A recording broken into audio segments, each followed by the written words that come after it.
Linear still provides massive reach and scale. I think it provides immediacy when you think about live linear programming in particular, sports being a large driver of that for us.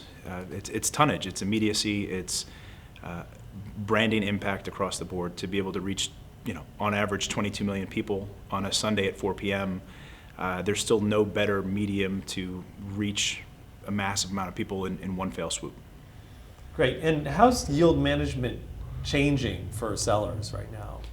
I think there's different pressures on how to best monetize inventory, right? There's a lot of pressure and promise around addressable, and the entrance of one-to-one targeting, segmentation, which I think has a time and a place, certainly in our digital endpoints and a lot of our streaming properties. But linear, in my opinion, still is that mass object that is meant to reach a lot of people at once. And yes, you can pick off maybe certain audiences within a particular linear unit, and we talk a little bit about creative ad versioning to try to get the right message from that brand served to a specific household, all for the same national advertiser, and allowing them to make a creative optimization on a digital addressable segment. But managing our inventory still distinctly between linear units and digital impressions, I think, is still two very separate paths that will remain uniquely distinct, at least for the next several years. And what are some digital-like capabilities that are coming into the linear environment?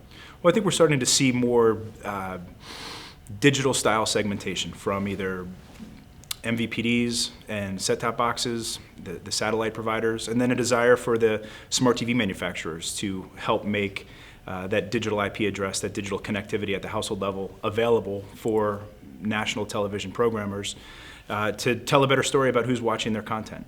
We talk a lot about ROI and attribution measurement, being able to go a little bit deeper down to say, here is who is watching these programs, and here's what they look like in a more meaningful fashion. So I think there's a lot of promise of the data that now can be returned from the smart TVs and the cable head ends to say and paint a better picture of who's watching linear content. Great. And now over on the CTV side, the opportunity around CTV, people think, because it's programmatic, people think in terms of audience. What about content? What about context? Do you find buyers are interested in talking about that in the CTV deals?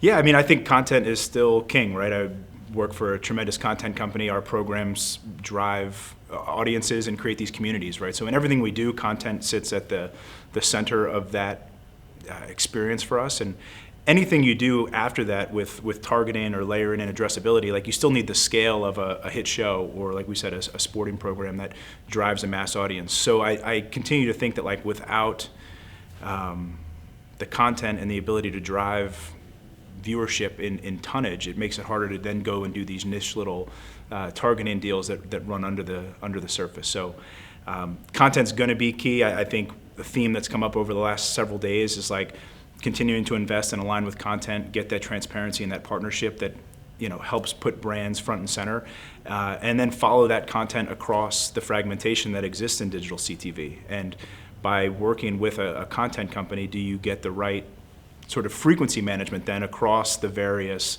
platforms and aggregators where maybe there's less transparency and less visibility into what you're getting. So I still think, yes, content is critical, and the ability to now tie and do more with audiences through a content company holds a lot of promise.